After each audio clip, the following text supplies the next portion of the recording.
इस कहानी में जानेंगे कैसे हम अपने डर के वजह से अपने ही दुख की कारण बनते हैं और कैसे दूसरे लोग हमारे इसी डर का फायदा उठाकर अपना काम निकालते हैं। इसीलिए हमें किसी से नहीं डरना चाहिए। कमेंट में बताएं आपको किस चीज से डर लगता है। तो चलिए कहानी की ओर। मूवी की शुरुआत में एक महिला अपने पति से कहती है, मेरे पास बस 2 महीने बचे हैं, इसलिए मैं अपने परिवार के साथ सुकून के पल बिताना चाहती हूँ। ये सुनकर उसका पति दुख से भरकर रोने लगता है, क्योंकि वो जानता है कि उसकी बीवी जल्द ही बीमारी से चल बसेगी। पति कहता है, हमारी बेटी को तो मैं संभाल लूंगा, पर बेटे सूर्या को संभालना बहुत मुश्किल है। उसका गुस्सा कभी काबू में नहीं आता। आज ही उसने अपनी क्लास के एक लड़के को बुरी तरह पीटा है। ये सुनकर उसकी मां भी चिंतित हो जाती है। तभी दरवाजे पर सूर्या के मामा आकर झगड़ा करने लगते हैं।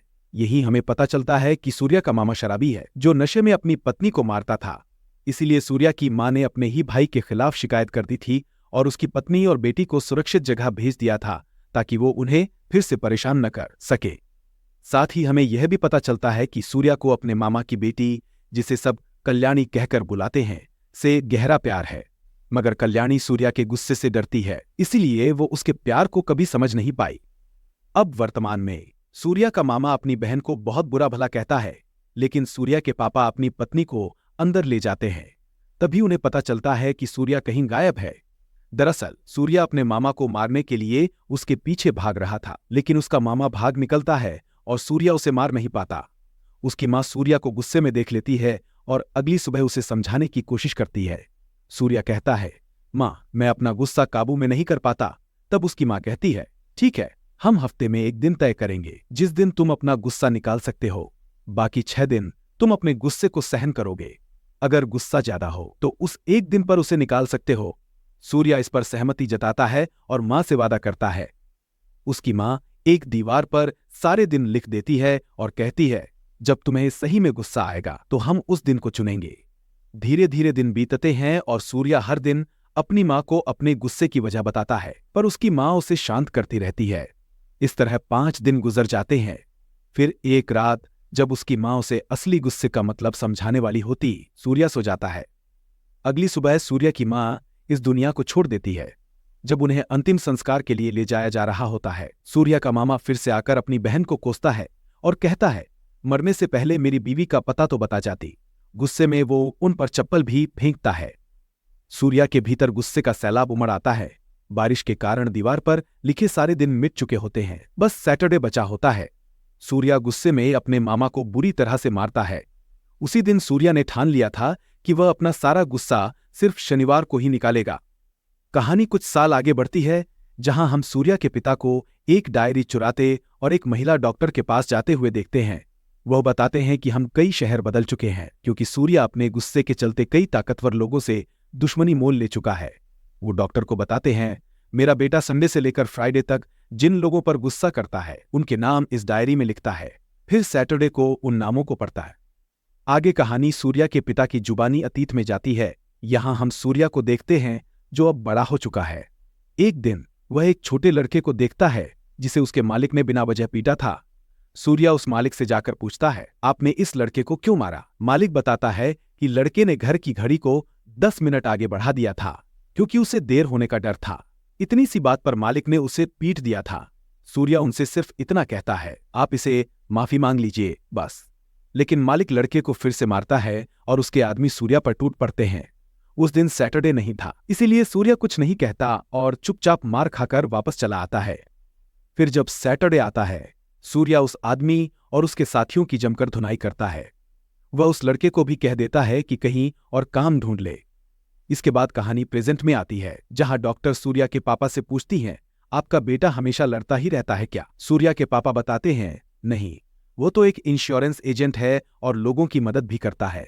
लेकिन जिन लोगों को सूर्या ने गुस्से में मारा था, वे अक्सर उस पर हमला करने आते रहते हैं, जिसकी वजह से उसके पापा और बहन भद्रा को भी कई बार परेशानी झेलनी पड़ी। डॉक्टर फिर पूछती है, क्या सूर्या को कल्लू से प्यार था? वो मिली उसे? पापा बताते हैं, नहीं, वह उसे अब भी ढूंढ रहा है। उसका मानना है कि वह कल्लू से ही शादी करेगा। लेकिन बाद में पता चलता है कि कल्लू की शादी हो चुकी थी और उसका एक बच्चा भी था। यह जानकर सूर्या टूटकर रोया, लेकिन उसके मन में अब भी यह आस थी कि कल्लू अपने पति को छोड़कर उसके पास लौट आएगी। पर असल में सूर्या के पापा ने उसे नकली कल्लू से मिलवाया था। पापा बताते हैं कि सूर्या का गुस्सा उसकी सबसे बड़ी कमजोरी है। उसकी वजह से उसकी बहन भद्रा की शादी भी टूटने वाली थी।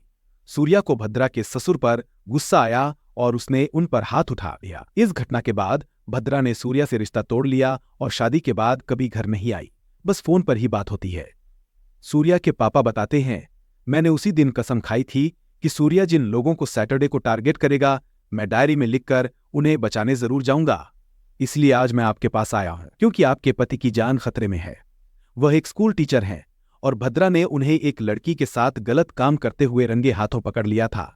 आपके पति ने भद्रा को धमकी भी दी थी, इसीलिए अब वह सूर्या का अगला टारगेट है। यह सुनते ही वह महिला अपने पति को बचाने के लिए दौड़ पड़ती है, लेकिन जब वह घर पहुंचती है तब तक सूर्या वहां से जा चुका होता है और उसका पति बुरी तरह पिट चुका होता है। इसके बाद कहानी में चारुलता नाम की एक लड़की आती है जिसने हाल ही में पुलिस फोर्स ज्वाइन की है। उसके सीनियर उसे चेतावनी देते हैं, तुम्हें यहां नहीं आना चाहिए था। इस थाने का सीआई दया बहुत खतरनाक आदमी है। हम देखते हैं कि सीआई दया ने एक आदमी को बंदी बनाकर रखा है और उसे बेरहमी से टॉर्चर कर रहा है। उस आदमी का नाम गोवर्धन है, जो दया के बड़े भाई कुर्मा का खास आदमी है। दया उसे बताता है कि उसके पिता ने सारी जायदाद बड़े बेटे कुर्मा के नाम कर दी थी और अब दया के पास केवल एक छोटी सी जमीन बची है। उसे भी बेचने के लिए अपने भाई की अनुमति चाहिए। उसने कुर्मा के खास आदमी को किडनैप किया है ताकि उसके भाई से जमीन के कागजों पर साइन करवा सके। लेकिन जब कुर्मा का फोन नहीं आता तो दया सोचता है कि शायद यह आदमी उसका खास नहीं है। अंत में वह उसे छोड़ने का फैसला करता है, ये कहते हुए, इसे मारकर मुझे क्या मिलेगा। जैसे ही गोवर्धन वहां से निकलता है, दया के पास कुर्मा का फोन आता है। उसकी आवाज में हड़बड़ाहट थी, मेरे आदमी को जाने दे, मैं किसी भी पेपर पर साइन कर दूंगा। ये सुनते ही दया के होश उड़ जाते हैं। घबराया हुआ दया गोवर्धन को रोकने भागता है, लेकिन तब तक बहुत देर हो चुकी थी। गोवर्धन जा चुका था। अब दया एक बार फिर से तनाव में डूब जाता है। उसका मन भारी हो जाता है। अब मेरा भाई कभी साइन नहीं करेगा, वो सोचता है, क्योंकि उसका आदमी तो निकल गया। गुस्से और हताशा से भरा दया सीधे एक बस्ती में पहुंचता है। उसका गुस्सा अब काबू से बाहर था और वो वहां के लोगों पर अपनी भड़ास निकालने लगता है। किसी को मारता है, किसी को पीटता है, फिर एक आदमी को पकड़कर थाने ले आता है और उसे बेरहमी से मारता है। उधर सूर्या अपने पापा से पूछता है, उस दिन मां मुझे गुस्से का मतलब समझाना चाहती थी, पापा? उसका सवाल अधूरा ही रह जाता है क्योंकि उसके पापा उसे डांटकर चुप करा देते हैं। जब बाप बेटे साथ में खाना खा रहे होते हैं तब पापा के पास भद्रा का फोन आता है। वह कहती है कि उसे बेंगलुरु जाना है और कुछ दिन नहीं मिल सकेगी। इधर सूर्या के बातों से पता चलता है कि वो अपनी दीदी का ध्यान आज भी रखता है ताकि उसे कोई तकलीफ ना हो। इसी बीच पापा उससे कहते हैं, अब तुम भी शादी कर लो, लेकिन सूर्य मना कर देता है। उसके दिल में सिर्फ एक ही नाम था। चारू और उसकी मां के बीच की बातें हमें सच्चाई बताती हैं। असल में चारू ही कल्लू थी जिसने अपना नाम बदल लिया था अपने पापा से बचने के लिए। उसकी मां कहती है, सूर्या अच्छा लड़का है तेरे लिए, मगर चारू का दिल मानने को तैयार नहीं। मैं उससे कभी प्यार नहीं कर पाऊंगी, वो हमेशा लड़ता रहता है, मुझे तो कोई शांत लड़का चाहिए, वो कहती है। जब चारू थाने आती है तो वो देखती है कि बस्ती का आदमी प्यास से तड़प रहा था। उसका दिल पिघल जाता है और वो उसे पानी देने जाती है, लेकिन तभी दया आ जाता है। उसकी मौजूदगी से सब सहम जाते हैं और वो आदमी भी पानी नहीं पी पाता। आज पहली बार सीआई दया और चारू का सामना होता है। दया उसे कुछ कहता नहीं, लेकिन अपना सारा गुस्सा उस बेचारे आदमी पर निकालता है। चारू अपने सीनियर से पूछती है, ये सीआई इन बस्ती वालों को इतना क्यों मारता है? सीनियर बताते हैं कि यह बस्ती पहले चोरों की थी, लेकिन अब लोग सुधर चुके हैं, मेहनत से अपना पेट पालते हैं। दया का भाई इन्हीं बस्ती वालों के वोट से कॉर्पोरेटर बन गया और अब दया उससे अपनी जमीन वापस लेना चाहता है जो उसका भाई हड़प चुका है। उसे लगता है कि बस्ती वाले ही उसके भाई की ताकत का कारण है, इसीलिए वो सारा गुस्सा उन्हीं पर निकालता है। अगले दिन चारू उसी बस्ती में जाती है, वहां के लोगों से मिलती है और जेल में बंद आदमी के लिए उसके घर से खाना भी लेकर आती है। धीरे धीरे लोग समझने लगते हैं कि यह पुलिस वाली दिल की अच्छी है। एक दिन सूर्या किसी का इंश्योरेंस करने आता है और वहां दया भी होता है। दया जब अपनी कार से जा रहा होता है तो गलती से एक महिला की कार को ठोक देता है। जैसे ही महिला चिल्लाती है, दया का गुस्सा और बढ़ जाता है और वह बार बार कार को ठोकने लगता है। ये देख सूर्या का खून खौल उठता है, पर शनिवार ना होने के कारण वो कुछ नहीं कर सकता। लेकिन वह चालाकी से अपनी बाइक से पेट्रोल निकालता है और ऐसा दिखाता है जैसे दया की कार से पेट्रोल लीक हो रहा हो। इससे दया रुक जाता है, लेकिन सूर्या के दिल में उसके प्रति गुस्सा भर चुका था। चारू ने उस लेडी की मदद करते हुए पहली बार सूर्या को देखा था। कुछ ही देर बाद दया चारू और सुधा को लेकर वहां से चला गया।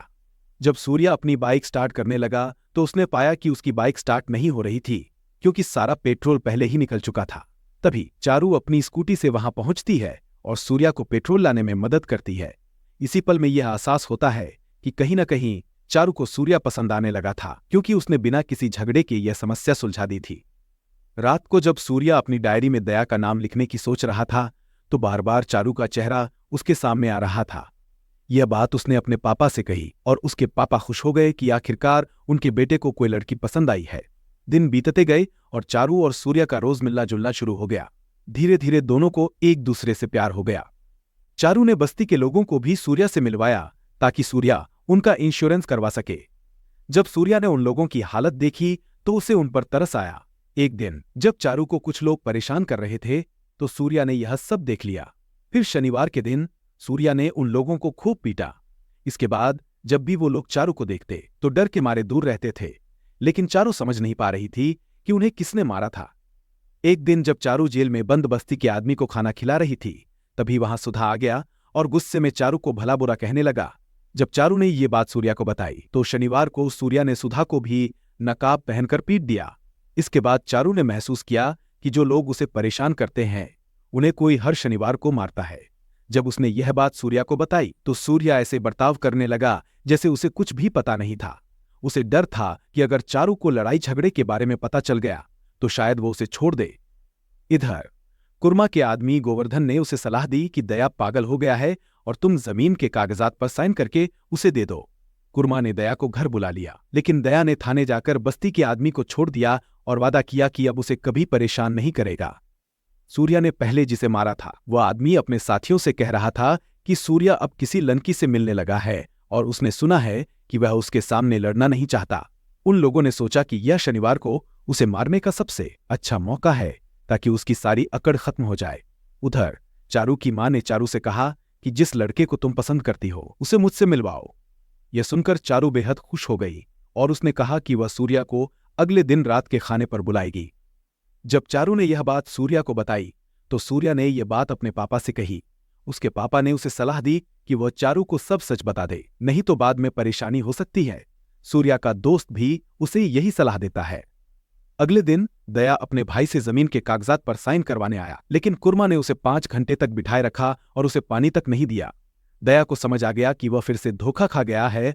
गुस्से में भरकर वो सीधा बस्ती में पहुंचा और वहां के लोगों को मारने लगा। चारू सब कुछ देख रही थी, लेकिन चाहकर भी कुछ नहीं कर पा रही थी। उधर सूर्या भी वहीं था जो आज चारू को सच बताने आया था, मगर चारू का इंतजार केवल सूर्या नहीं बल्कि उस आदमी के गुंडे भी कर रहे थे। उनका मकसद था कि चारू के सामने ही सूर्या को मार दे। इसी बीच दया ने एक आदमी को पीटना शुरू कर दिया था। उस आदमी की बेटी उसे बचाने के लिए दौड़ी, लेकिन गुस्से में दया ने उसे इतनी जोर से धक्का दिया कि वो दूर जा गिरी और बुरी तरह घायल हो गई। वहां मौजूद बस्ती के लोग सब कुछ देख रहे थे, पर किसी की भी हिम्मत नहीं हुई कि आगे आकर दया को रोक सकें या उस लड़की की मदद कर सकें। उसी वक्त चारू के पास सूर्या का फोन आया। दया का गुस्सा देखकर चारू ने फोन तो उठाया, लेकिन कुछ बोलने की हिम्मत नहीं जुटा पाई। हालांकि सूर्या ने दया की आवाज सुन ली और समझ गया कि बस्ती में कुछ बहुत गलत हो रहा है। बिना देर किए वो सीधा बस्ती की ओर बढ़ गया। दया सबको पीटकर अपने घर जा चुका था और सूर्या जैसे ही वहां पहुंचा उसने तुरंत उस घायल बच्ची को हॉस्पिटल ले गया। कुछ देर बाद चारू भी हॉस्पिटल पहुंची। उस बच्ची की मां ने चारू से कहा, पता नहीं कब तक हमें ऐसे जल्लादों के बीच जीना पड़ेगा। यह सुनकर सूर्या का गुस्सा 7वें आसमान पर पहुंच गया था। रात को सूर्या ने चारू से दया के बारे में पूछा, लेकिन बातचीत के बीच ही उस आदमी के गुंडों ने सूर्या पर हमला कर दिया। उस दिन शनिवार था और जैसे ही सूर्या को मौका मिला उसने गुंडों को चारू के सामने बुरी तरह पीटा। चारू ने उसे इतने गुस्से में पहले कभी नहीं देखा था। इस बीच सूर्या ने चारू से कहा, मैंने अपनी मां से वादा किया था कि सैटरडे को मैं अपना सारा गुस्सा निकालूंगा। ये सुनकर चारू भी हैरान रह गई। हालांकि उस दिन सूर्या चारू की मां से मिल नहीं सका। घर पहुंचकर उसने अपनी डायरी में दया का नाम लिखा और तय किया कि अगले शनिवार उसे सबक सिखाएगा। तभी उसके पिता ने पूछा, तूने सच बताया या नहीं? सूर्या ने मुस्कुराते हुए कहा, नहीं, आज तो बस डेमो दिखाया। उधर चारू अपनी मां से कह रही थी, ये लड़का बहुत गुस्सा करता है, लेकिन मुझे उससे प्यार है। अगले दिन चारू फिर सूर्या से मिली और बोली, तुम्हें उस बस्ती के लोगों की मदद करनी होगी, उन्हें हिम्मत दिलानी होगी। अगर तुमने नहीं किया तो सीआई जैसे लोग उन्हें कुचलते रहेंगे। सूर्या ने बस्ती के लोगों को समझाने की कोशिश की, पर कोई भी सुनने को तैयार नहीं था। उधर दया अपने भाई को मारने की साजिश रच रहा था ताकि सारी जमीन उसके हाथ लग सके। चारू को भी इस षड्यंत्र के बारे में पता चल गया था। अगले दिन सूर्या ने बस्ती की दीवार पर एक संदेश लिख दिया, शनिवार को हम में से कोई एक ऐसा बड़ा कदम उठाने वाला है जिससे हमारी सभी परेशानियां खत्म हो जाएंगी। बस्ती के लोग ये पढ़कर खुश हो गए और सोचने लगे कि आखिर उनके बीच ऐसा हिम्मत वाला कौन है। शनिवार का दिन आया और चारू ने सूर्या को बताया कि दया अपने भाई को मारने के लिए मंदिर जाएगा। सूर्या ने सब कुछ योजना के अनुसार तैयार किया, पर उससे पहले ही उसके पिता ने उसकी डायरी में दया का नाम देख लिया। उन्हें डर था कि सूर्या पुलिस वाले को मारकर बड़ी मुसीबत में न पड़ जाए, इसलिए उन्होंने सूर्या की कॉफी में नींद की दवा मिला दी। जैसे ही सूर्या ने कॉफी पी, वो गहरी नींद में सो गया। इसी दौरान सूर्या का दुश्मन, जो अब बूढ़ा हो चुका था, अपनी आखिरी सांसें गिन रहा था। उसके बेटे को जैसे ही यह खबर मिली कि किसी लड़के ने उसके पिता को बहुत परेशान किया था, उसने बदला लेने की ठान ली। वह गुंडों को सूर्या के ऑफिस भेजता है। सूर्या के दोस्त ने तुरंत उसके पापा को फोन किया और बताया कि गुंडे सूर्या को ढूंढ रहे हैं और अब वो घर भी आएंगे। घबराते हुए सूर्या के पापा ने घर को बाहर से लॉक कर दिया ताकि गुंडे अंदर न घुस पाए। चारू सूर्या का बेसब्री से इंतजार करती रही, लेकिन सूर्या नहीं आया। इस बीच मंदिर में एक और अनहोनी होने से बच गई जब दया के हाथों उसका भाई कुर्मा मरने से बाल बाल बचा। उधर सूर्या के घर के बाहर गुंडों की भीड़ जमा हो चुकी थी और एक बड़ा तूफान आने वाला था। घर के दरवाजे पर ताला लगा देखकर सभी लोग सूर्या का इंतजार करने लगते हैं। ये देखकर उसके पापा का दिल डर से भर जाता है। कुछ वक्त यूं ही गुजर जाता है और हम देखते हैं कि आज सूर्या की बहन, जो 7 महीने की प्रेग्नेंट है, अपने पति के कहने पर पापा से मिलने आई है। जब वह घर पहुंचती है तो सारे गुंडे वहां चाय पीने के बाद दूर से उसे अंदर जाते हुए देखते हैं। बहन भद्रा दरवाजे पर ताला देखकर पापा को फोन करती है और पापा उसे पिछले दरवाजे से अंदर बुला लेते हैं। भद्रा अपनी कार में नहीं आई थी, इसीलिए गुंडों को शक हो जाता है कि घर के अंदर कोई है। तुरंत ही वे घर पर हमला कर देते हैं। सूर्या गहरी नींद में था और उसके पापा उसे जगाने की कोशिश करते हैं, पर वह होश में नहीं आता। जब गुंडे घर में घुस आते हैं और उसकी बहन की जान खतरे में पड़ जाती है, तभी सूर्या को अपनी मां की आवाज सुनाई देती है। वो अचानक खड़ा होता है और गुंडों पर हमला कर देता है। इसी दौरान भद्रा के पेट में भी दर्द शुरू हो जाता है। ये देखकर सूर्या गुंडों को बुरी तरह मारता है और फिर अपनी बहन को पापा के साथ अस्पताल भेज देता है। लेकिन सूर्या को अब दया को मारने के लिए पब जाना था, जो चारू ने उसे मैसेज करके बताया था। दूसरी तरफ दया पब में कुर्मा को मारने आया था, क्योंकि कुर्मा हर शनिवार वहीं आता था। जैसे ही दया कुर्मा को मारने वाला था, तभी सूर्या वहां पहुंच जाता है। सूर्या दया को मारने ही वाला था कि उसकी नजर घड़ी पर जाती है। रात के पूरे 12 बज चुके थे, यानी दिन खत्म हो चुका था। ये देखकर सूर्या चुपचाप जाने लगता है, लेकिन तभी उसे वह लड़का नजर आता है जो हर घड़ी का समय 10 मिनट आगे बढ़ा देता था। सूर्या तुरंत समझ जाता है कि दिन खत्म होने में अभी 10 मिनट बाकी हैं। वह जाकर दया को खूब मारता है और कुर्मा को बचा लेता है। इसके बाद हमें सूर्या का असली प्लान पता चलता है।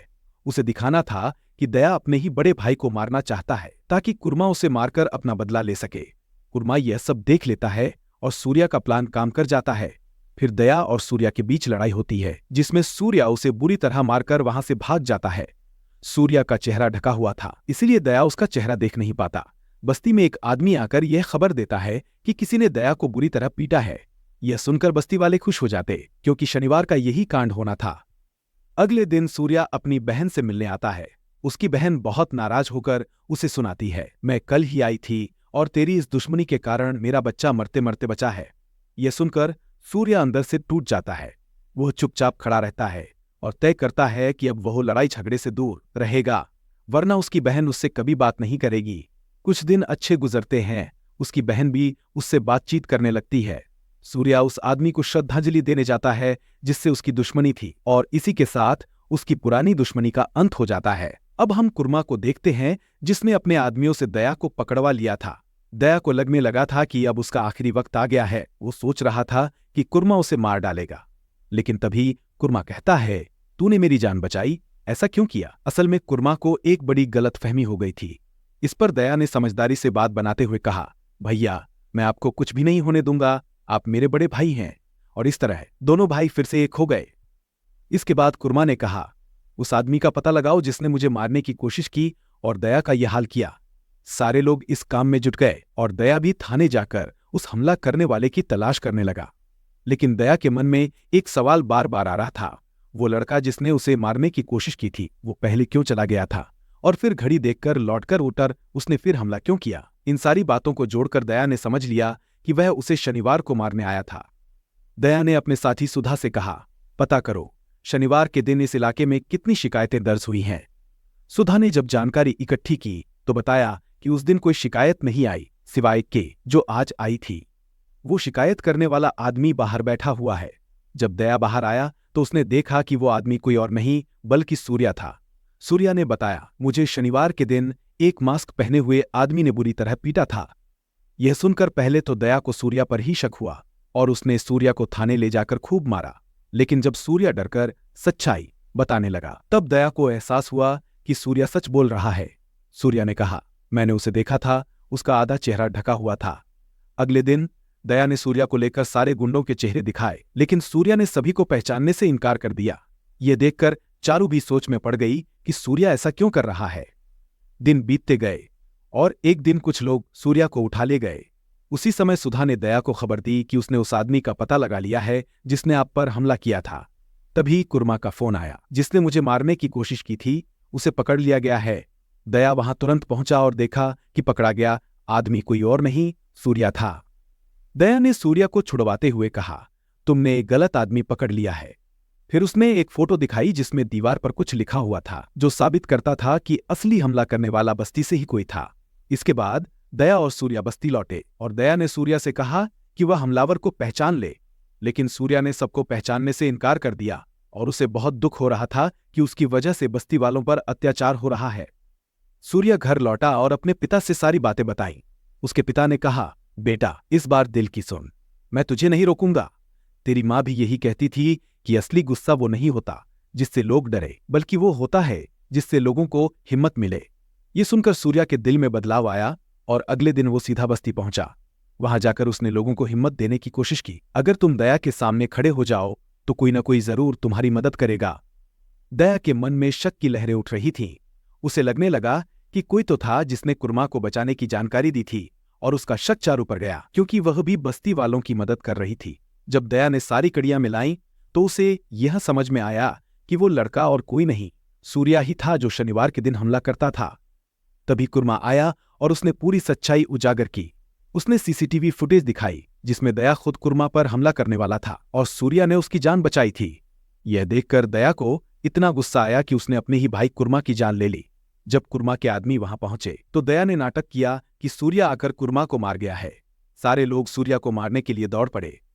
इस दौरान सूर्या अपनी बहन के पास अस्पताल में था क्योंकि उसकी डिलीवरी होने वाली थी। तभी दया का फोन आया, मुझे मारने की सजा तुझे जरूर मिलेगी और इसकी शुरुआत तेरी प्रेमिका से होगी। यह सुनकर सूर्या घबराया और तुरंत चारू के घर पहुंचा, लेकिन वहां उसकी मामी थी। सूर्या को यह देखकर होश उड़ गए और उसे समझ आया कि असली कल्लू तो चारू ही है जिसे अब दया बस्ती ले गया है। सूर्या तुरंत बस्ती पहुंचा जहां चारू बेहोश पड़ी थी और दया ने सूर्या को बहुत बुरी तरह पीटा। ये सब बस्ती वाले भी देख रहे थे। तभी दया ने कहा, तेरी चारू को अस्पताल ले जाना पड़ेगा। अगर बस्ती में से कोई एक आदमी सामने आकर कह दे कि इसे अस्पताल ले जाओ तो मैं तुझे जाने दूंगा। सूर्या ने बस्ती वालों से मदद की गुहार लगाई, लेकिन कोई भी आगे नहीं आया। तभी सूर्या के पिता वहां पहुंचे और उन्होंने दया से कहा, तुमने गलत आदमी से पंगा ले लिया है। यह शुक्रवार है और सूर्या का इरादा बस्ती वालों में हिम्मत लाने का है, वरना अब तक तुम्हारा बुरा हाल हो गया होता। इस पर सूर्या उठ खड़ा हुआ और हाथ में रस्सी बांधने लगा। चारू ने सूर्या के पिता को देखा और समझ गई कि यही वो सूर्या है जिससे वो हमेशा डरती थी। सीन फ्लैशबैक में जाता है जहां सूर्या की बहन ने कहा था, मैं आज तुझे नहीं रोकूंगी, जा चारू को बचा ले। दया उठ खड़ा हुआ और बोला, बस्ती वालों में कभी हिम्मत नहीं आएगी। उसने एक बच्ची को मारने की कोशिश की जिसे सूर्या ने बचा लिया। तभी एक आदमी निकलकर दया को थप्पड़ मारता है जिससे बस्ती वालों में हिम्मत आ जाती है। सूर्या अब सबकी तरफ से दया के खिलाफ लड़ाई लड़ता है और बस्ती वाले भी दया के आदमियों पर हमला करने लगते हैं। अंत में सूर्या ने दया को बुरी तरह हराया। बस्ती वालों ने सूर्या का शुक्रिया अदा किया क्योंकि उसकी वजह से उनमें हिम्मत आई थी। फिर सीन कट होता है और हमें कुर्मा का आदमी गोवर्धन दिखता है जो सीसीटीवी फुटेज देखकर आया था। उसने दया और उसके साथी सुधा को मार डाला। इसके बाद सूर्या और चारू एक साथ दिखते हैं जो अब शादी करने की बात कर रहे हैं। यहीं पर यह कहानी खत्म होती है। दोस्तों, आपको यह फिल्म कैसी लगी? अपने विचार कमेंट में जरूर बताएं और आप कौन सी फिल्म का एक्सप्लेनेशन चाहते हैं वह भी बताइए।